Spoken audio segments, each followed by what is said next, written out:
Continuously হচ্ছে।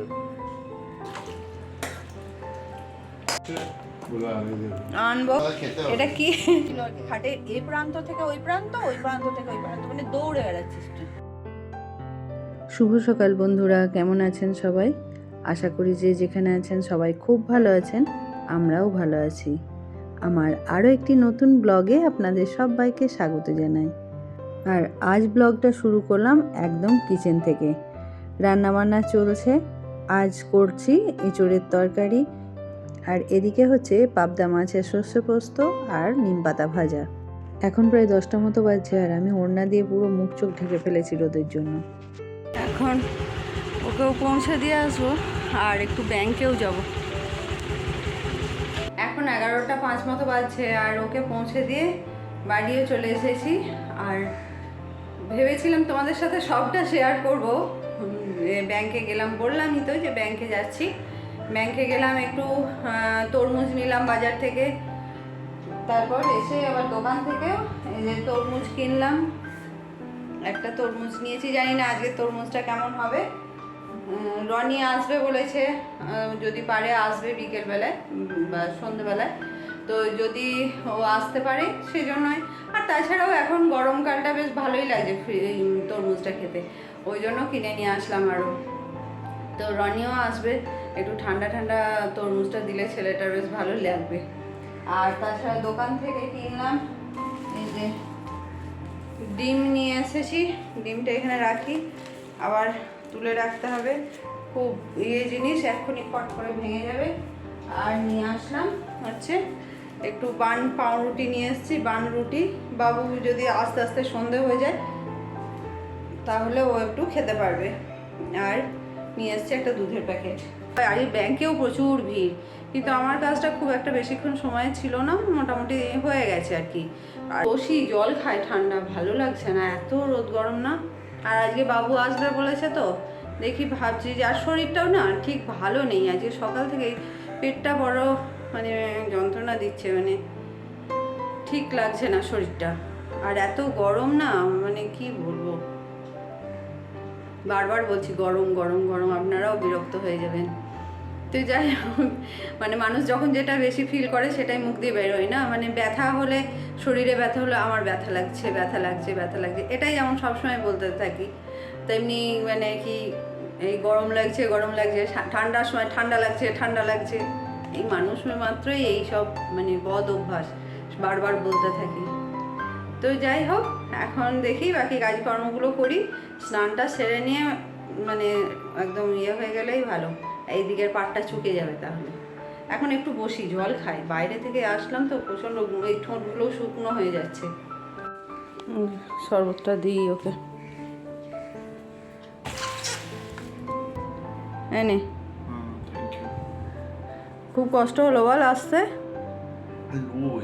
লু বইছে। আমিও তো বাবাকে দিতে গেছিলাম, এত গরম রোদ, বাপরে বাপ, প্রচণ্ড রোদ। আমাদের ফেজটা কারেন্ট নেই, কারেন্ট চলে গেছে,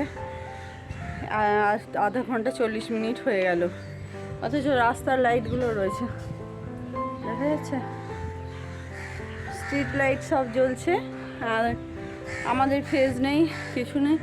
কি বিরক্তিকর বলুন তো। ও এসেছে আজকে, রনি এসেছে, ও এসে একটু শুয়েছে বেচারি, আর চলে গেছে। এই গরমে কারেন্ট গেলে মানে কি অবস্থা বলুন তো, আর আসছেও না, কিছু নেই। ছাদে চলে আসলাম, ছাদটা তাও একটু ঠান্ডা, ঘরে তো থাকাই যাচ্ছে না একদম। ও বলছে আমাদের ওখানে যাচ্ছে কারেন্ট, এখানে আসলাম, আবার এখানেও পাওয়ার কাট হয়ে গেল। কি মানে অবস্থা চারিদিকে, এত এসি চলছে না বাবু, এই জন্যই হচ্ছে বুঝলি। আর আমাদের ভেজটাতেই কাটে রে, মাঝে মাঝে যে মানে হলে এখানে আমাদেরটাতেই যায়, ভজা কাকুদেরটা আলাদা, ওদেরটাতে দেখি যায় না। তো এখন একটু এখানটায় হাওয়া রয়েছে, তাও ছাদটাতে বলে একটু শান্তি। আবার সন্ধ্যাও দিতে হবে, চল একটু বসি, তারপরে সন্ধ্যা দিচ্ছি। যা রোদ, এই দেখ এরা সব লাগিয়েছে, বেড কভার দিয়েছে ছাদে দেওয়ার জন্য, মানে গাছগুলোকে সেট করার জন্য। আমি একটা গ্রিন নেট অর্ডার দিয়েছি। হ্যাঁ, যেটাতে জানি না, হ্যাঁ, কলা গাছেও তাই হয়েছে, সমস্ত গাছই তাই হয়েছে। আমার গাছ কালকে দেখলাম। তো ছাদে রেখেছিস? না না, আমার রুমেই রাখা। রুমেই পুড়ে যাচ্ছে, তাহলে মনে হয় এমনি বেশি গরম না। তোর কম হচ্ছে, জল দেওয়া 3-4 দুদিন, একদিন দুদিন রোজ দিতে হবে না। ইনডোর প্ল্যান্ট তো একদিন অন্তর কাইন্ড অফ ইনডোর আউটডোরই প্ল্যান্ট, ইনডোরে রেখেছি। রোদ পায় ভালো। কালকে ভোরবেলায় কি হয়েছিল, বাবাকে ফোন করলি দিয়ে আর কথা টথা বললি? হ্যাঁ, বাবাকে শুধু ধরি, বাবাকে 4টে কততে ফোন গেছে, তারপর আরো একটা আমার জুনিয়র ছিল তাকেও ফোন চলে গেছে। কি করে হলো ওইরকম? কি জানি, তার আবার নাম সেভ ছিল, সেটা বদলে গেছে, কি XYZ নাম হয়ে গেছে, সে প্লাস মাইনাস। মানে ওই তো তার মানে তোর হাতের কাছে ছিল, হয়তো হাতটা লেগে।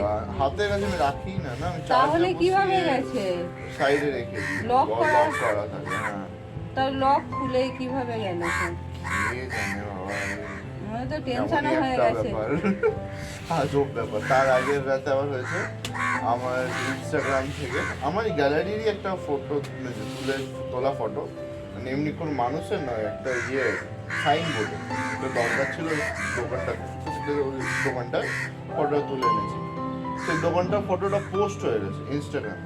আমি কনসিয়াসলি পোস্ট করি না কোনোদিন, সব বছরে একটা পোস্ট আমি ইনস্টাগ্রামে করি হয়তো।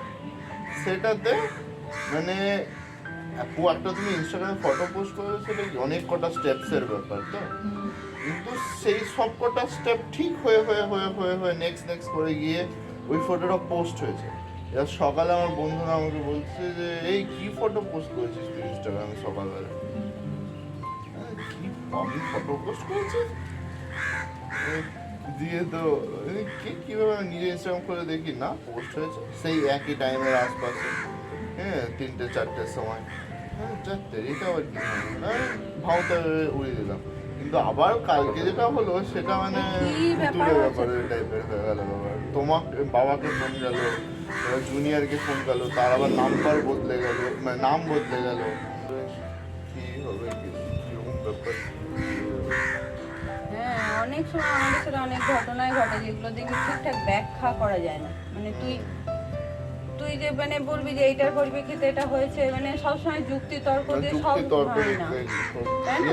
কেন কি এই সিনারিওতেও যুক্তি হবে যে হ্যাঁ এটা নিশ্চয়ই বলা যায় যে তোর আমার হাত পড়ে গেছে বা কিছু, কিন্তু আমিও কনসিয়াসলি জানি যে আমি শুতে গেছি, ফোন চার্জে লাগিয়েছি, যা সেটা মানে সেই হিসাবে এক্সপ্লেন করা যেতে পারে। যদি এড়িয়েই যেতে হয় জিনিসটা, হাত পড়ে গেছে ছেড়ে দাও। আমরাও তো ওটাই ভেবেছি যে হয়তো ঘুমের ঘরের মধ্যে তোর হাত লেগে গেছে দিয়ে আমি তো কনসিয়াসলি আমি জানি যে আমি ফোন সাইড করে মানে রেখেছি, চার্জে বসিয়েছি, জানি আমি যখন সকালে তোর হাতের কাছেই ছিল না। না আমার হাতের কাছে ছিল, হাতের কাছে ছিল, কিন্তু মানে কমপ্লিটলি লক ছিল 99। আর যদি আমি লক করে নাও শুয়ে থাকি, ফোন 99% চার্জ হয়েছে, ঠিক আছে? তো মানে ওটা অনেকক্ষণই স্ক্রিন অন থাকলে তো নিশ্চয়ই ফোন বিশাল গরম হয়ে যাবে, একদম অত চার্জ করে কন্টিনিউয়াস রাতভর স্ক্রিন অন করে থাকে, ঠিক আছে? সেটাও হবে না, after certain time screen off হয়ে যাবে, ঠিক আছে? আর প্রত্যেক টাইমে আমি নিশ্চয়ই ওখানে ট্যাপ করছিলাম না বা কিছু করছিলাম না, যেটা স্ক্রিন অন ছিল, ঠিক আছে? সেইভাবে এক্সপ্লেন করাটাও আজব। আবার 2টো রাত কন্টিনিউয়াসলি হচ্ছে, কে জানে কি ধরনের ব্যাপার। কেমন একটা ভুতুরে ব্যাপার আছে। সত্যি অনেক সময় এগুলো মানে হয়। আসলে তুই ভুতুরে ব্যাপার বললি, একটা কথা মানে একটা ঘটনা আমার মনে পড়ছে, সেটা তোর মনে আছে কিনা জানি না। তুই তো অনেক তখন ছোটই, হয়তো পরে আমার কাছে শুনেছিস, তোর মনে থাকতেও পারে। সেই যখন আমরা মেজিফিমাতে থাকতাম ঘাসপানিতে, নাগাল্যান্ডে, তখন মনে আছে? তখন তোর গল্পটা তুমি বলেছো আমার মনে আছে। হ্যাঁ, তোর তখন হয়তো অত মনে থাকবে না, কারণ তখন তোর বয়স কত হবে, 2.5-3 বছর এরকমই হবে হয়তো, তার থেকে বেশি না। তখন আমরা তো যেতাম না, ওখানে গিয়ে থাকতাম মাঝে মাঝে, আবার শীতের সময় এখানে চলে আসতাম। তো সেই ওই সময় তো ওই রকম হয়েছিল। সে একবার ওই একজন আমাদেরকে ডিনারে নেমন্তন্ন করেছিল, দিয়ে রাত্রিবেলায় গেছিলাম তখন।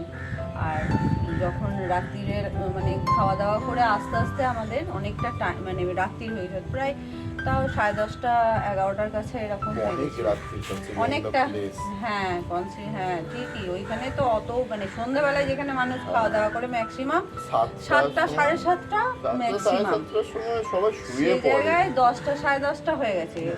হ্যাঁ মানে অতটা আমার টাইমটা মাঝরাত। ঠিক মনে নেই, কিন্তু বেশ অনেকটা রাত্রি হয়ে গেছে। আমাদের বাঙালিদের যা হয় মানে হ্যাঁ, সেই এই তো ভদ্রলোক গল্প বাঙালি গুজব করতে। গল্প করতে করতে বেশ ভালোই রাত হয়ে গেল। এবার যেটা মানে আমরা মেন টাউন থেকে ঘুরে যে আমরা আসতাম না আমাদের যে হ্যাঁ। রুমটায়, ওটা দুটো রাস্তা ছিল, তোর মনে থাকবে ওই রাস্তাটা? হ্যাঁ, তো ওইটা মনে আছে, ওগুলো মনে আছে, ওগুলো মনে একটা সেই ব্যাংকের পাশ দিয়ে ব্যাংকের আসতাম, পাশ দিয়ে আসতাম, আর আর ওই একটা দিকটা ওই দিকটার তোমার রাস্তাটাও চার্চের ওই দিকটা। হ্যাঁ চার্চের এই দিকটা দিয়ে একটা সিঁড়ি ছিল, সিঁড়ি হ্যাঁ, দিয়ে সিঁড়ি নামতাম। অনেক বিশাল সিঁড়ি ছিল। হ্যাঁ ওটা অনেকটা সিঁড়ি দিয়ে দিয়ে নিচে নামতে হতো।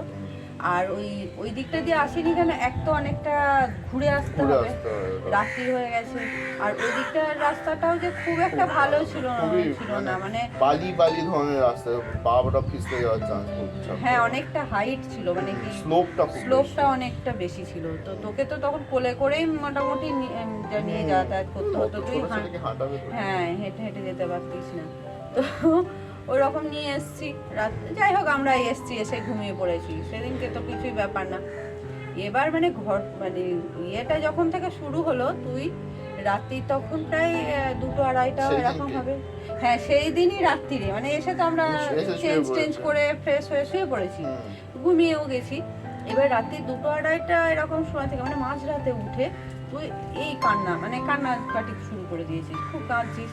আচ্ছা আমি ভাবছি যে তোর হয়তো শরীরে কিছু প্রবলেম হচ্ছে, ছোট বাচ্চা, পেটের ব্যথা হচ্ছে, নিয়ে যেই কোলের মধ্যে রাখছি আর ঘুমাচ্ছিস, যেই মানে বিছানাতে শুয়ে দিচ্ছি তোকে, যে ঘুমিয়ে যাচ্ছিস, তো কোলের মধ্যে থাকতে থাকতে তো ঘুমিয়ে যাচ্ছে। এবার আমারও তো ঘুম পাচ্ছে অত রাত্রিরে, যেই নিচেই তোকে মানে বিছানায় যেই শোয়াচ্ছি আর এই কান্না শুরু করে দিচ্ছিস তুই, প্রচুর মানে এতটাই কান্নাকাটি করছিস যে মানে রাখতে পারছি না আমি। তারপর তো বাবাও তো মানে জেগে, বাবার তো আবার সকাল থেকে ডিউটিও আছে, তো বাবা ভাবছি নিশ্চয়ই তোর শারীরিক কোনো প্রবলেম হচ্ছে, এরকম হচ্ছে এরকম।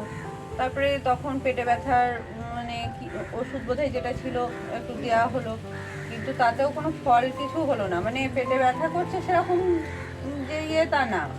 ঠিক আছে সে হলো, যাই হোক আমিও সেই সারা রাত কোলে নিয়ে নিয়ে শুয়ে মানে বসে থাকলাম। ভোরবেলাতে তখন আমিও একটুখানি ঘুমালাম, তখন একটুখানি শান্ত হয়েছিস তুই।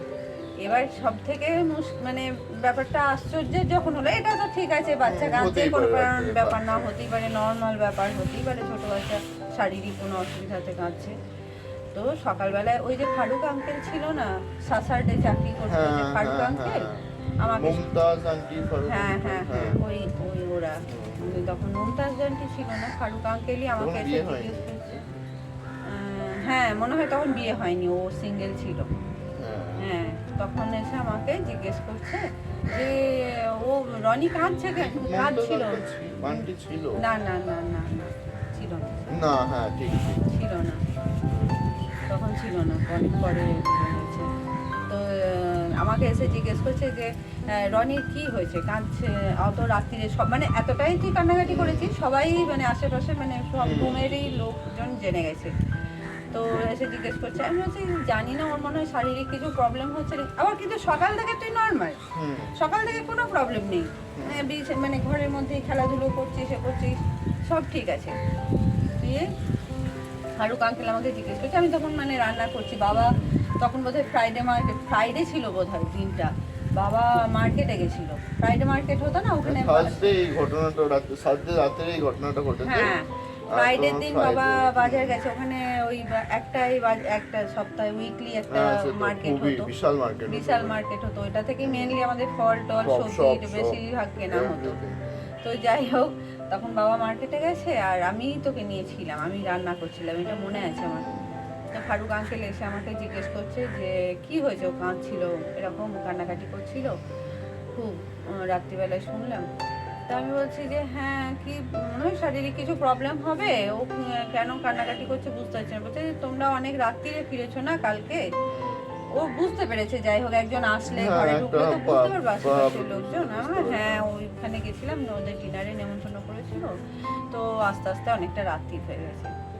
তা বলছে যে তখন আমাকে ফারুক আঙ্কেল জিজ্ঞেস করলো তোমরা, কেননা ও জানে ও অনেক আগে থেকে ওখানে আছে, আমরা তো সবে সবে গেছি, হ্যাঁ ও ওই জায়গায় তো অনেক আগে থেকে থাকছে না, অনেক বছর ধরে। তখন আমার আমাকে তো জিজ্ঞেস জন্মের করছে- পরেই মনে হয় বাবা নাগাল্যান্ড গেল না, হ্যাঁ, তোর যখন 1 বছর বয়স তখন গেছে বাবা। তখন গেছে, তখন তাহলে তো খুবই তা এবার তখন যখন ও জিজ্ঞেস করলো আমাকে যে কোন দিকটা দিয়ে এসছো, আমি বললাম সিঁড়িটা দিয়ে শর্টকাট ওই দিকটা দিয়েই চলে এসেছি। তা বলছে যে ও সিঁড়িটা দিয়ে এসছো, তো ওই দিক দিয়ে ঘুরে আসতে পারতে, তো এরকম একটুখানি বললো কিছু, আমি বললাম, না ওই দিকটা দিয়ে অতটা ঘোরার তো ওই জন্য আসিনি। আমরা এই ব্যাপারগুলো কিন্তু কিছুই জানি না তখন, মানে মানে কোনো কিছুই জানি না তখন, আমরা নর্মাল আচানক কেউ ডিসকাসও করে না। হ্যাঁ, আচানক কেউ ডিসকাসও করে না।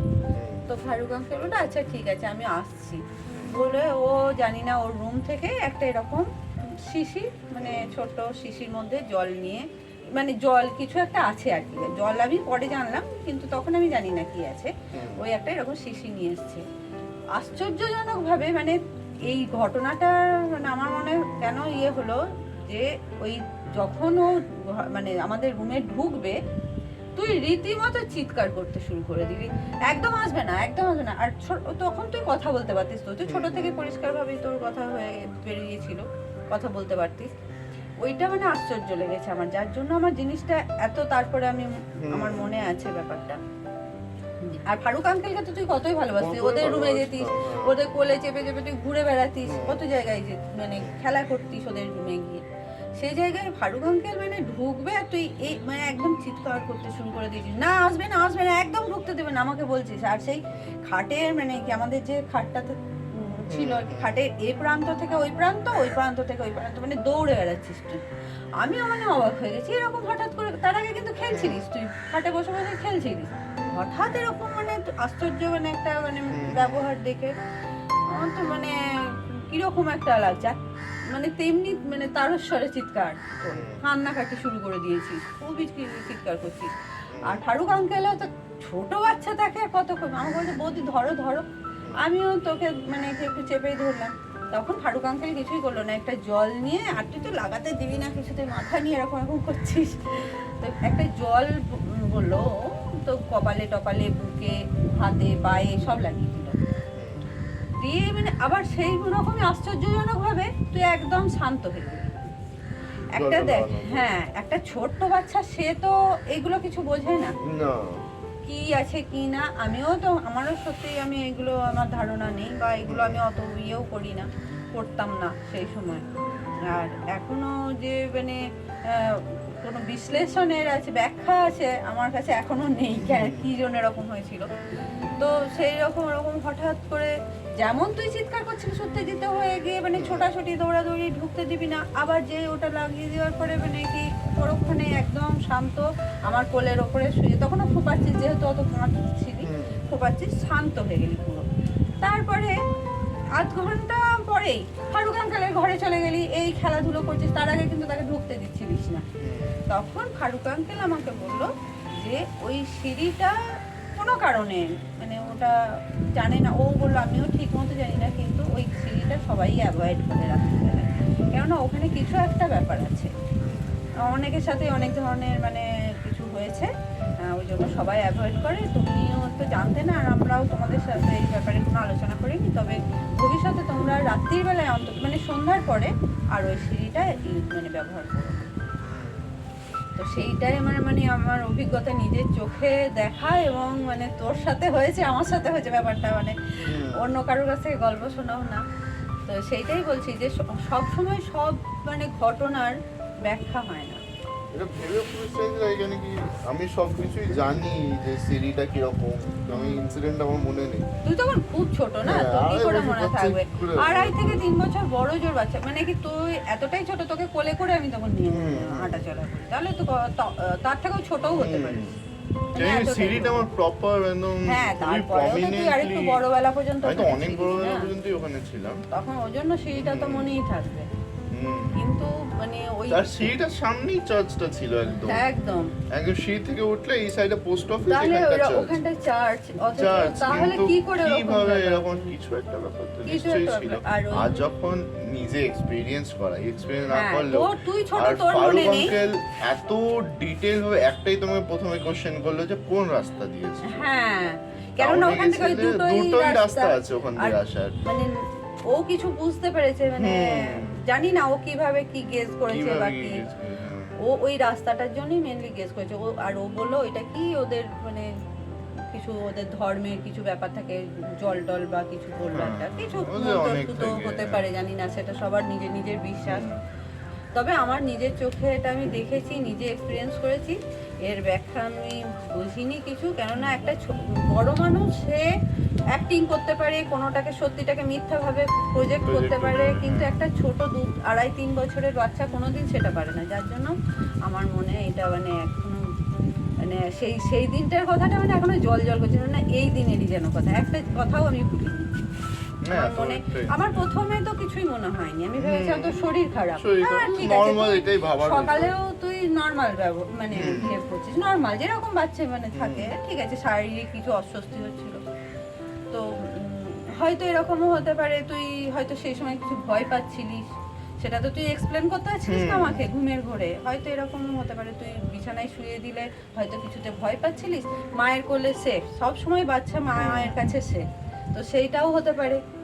আমার এখন মনে হয় এগুলো, যেহেতু তোর পরে ওই ঘটনাটা, তো এরকম অনেক ঘটনা আমাদের সাথে হয়, অনেক সময় হয়, দেখবি সেগুলোর কোনো মানে ব্যাখ্যা বিশ্লেষণ তুই করবে না, সেটা কিছু বুঝে উঠতে পারবি না যে কি হলো কি না, এটাই আর কি। তো যাই হোক, সেটা আমার নিজের সাথে ঘটা ব্যাপার আর কি। কারেন্ট নেই এখনো, কারেন্ট এলো না? এ কি রে, সবার বাড়িতে আছে তো, ডকেট করা হয়েছে, তাও দেখ কোনো ব্যাপার নেই। দেখি আমাদেরই শুধু বাড়িতে নেই নাকি? হালদার আঙ্কেলদেরও থাকবে না, কি সমস্যা? যাকে কারেন্ট চলে এসছে এখন, আর আমরা ভূতের মতো বাইরে বসে বসে গল্প করছি। হ্যাঁ, তো এখন সন্ধ্যে দিয়ে নি, ভূতের গল্প ঠিক না, মানে কি নিয়ে। হ্যাঁ হ্যাঁ। আর আজ মা ছেলে মিলে অনেকক্ষণ গল্প করলাম, গল্প করতে করতে বিকেল থেকে সন্ধ্যায় হয়ে গেল। ওর সাথেই ঘটে যাওয়া একটা ঘটনা আমি ওকে বলছিলাম, যেটা আমি এক্সপিরিয়েন্স করেছি, আমি নিজের চোখে দেখেছি। যদিও ও তখন এতটাই ছোট ছিল যে ওর কিছুই এইসব ব্যাপার মনে নেই, আমার মুখে শুনেই ও হয়তো সেটা মনে করার চেষ্টা করে। তো সেই ঘটনাটাই আজকে আমি আপনাদের সাথেও শেয়ার করলাম। ঘটনাটা হয়তো খুব বড় কিছুই ব্যাপার না, তবে আমি যেটা এক্সপিরিয়েন্স করেছি জানি না সেইভাবে আমি আপনাদের বোঝাতে পারলাম কি না। তো যাই হোক, অলৌকিক বা অন্য ধরনের কিছু বলবো না, এটা একটু অদ্ভুত ঘটনা ছিল আমার জন্য, এটাই যা। আর এখন সবাইকে মোচার চপ করে দিলাম, ওরা বেশ আনন্দ করে খাচ্ছে। আজকে এটা কি খুশির জন্য রনি? পেপার রাখে। ও আচ্ছা, রনির পরীক্ষা শুরু হবে বলে আগে থেকে অ্যাডভান্স। তাহলে রেজাল্ট বালিশটা ছাড়া কোলের উপর থেকে রেজাল্ট বেরোলে তো হবে না, না ওর জন্য এটা ঠিক করে নি। রেজাল্ট বের হলে আর মানে মিষ্টি মুক্ত করা হবে। আজকে তাহলে আমাদের নিম পাতা খাবি? রুটি টুটি হচ্ছে না, নিম পাতা খাবি? তখন নিম পাতা খেতে হবে। এটা কি সত্যি মানে কেক খাওয়ার জন্য কি কোনো অজুহাত থরি লাগে? হ্যাঁ, এমনি কেক খাওয়া যায় না? হ্যাঁ, কোনো কিছু কি জরুরি থাকা খুব জরুরি, গা থেকে খুলে চলে যাচ্ছে। আমি লাগিয়ে দিয়েছি, দেখতে কিন্তু খুব সুন্দর। সত্যি কেক খাওয়ার জন্য কোনো সেইভাবে অজুহাতের প্রয়োজন হয় না বা কোনো বিশেষ দিনের প্রয়োজন হয় না, ইচ্ছা হলে খাওয়াই যায়। বাবু এসে বায়না করলো যে ওর কেক খেতে ইচ্ছা করছে, তাই আনানো হয়েছে, অনলাইনেই অর্ডার দিয়ে ওই আনিয়েছে। তো যাই হোক বন্ধুরা, আজ এই পর্যন্তই। যদি আমার ভিডিও ভালো লাগে তাহলে একটা লাইক করবেন, পারলে অন্যদের সাথে শেয়ার করবেন। আর যদি আপনি আমার চ্যানেলে নতুন হন আর যদি আমার ভিডিও আপনার ভালো লাগে তাহলে চ্যানেলটি সাবস্ক্রাইব করে রাখতে পারেন। আর আমার পুরনো বন্ধুদের জানাই অনেক অনেক ধন্যবাদ আমার পাশে থাকার জন্য। তো দেখা হবে আবার আমার নতুন একটি ভিডিওতে। ততক্ষণ সবাই ভালো থাকবেন, সুস্থ থাকবেন, সাবধানে থাকবেন। আবার দেখা হবে। শুভরাত্রি।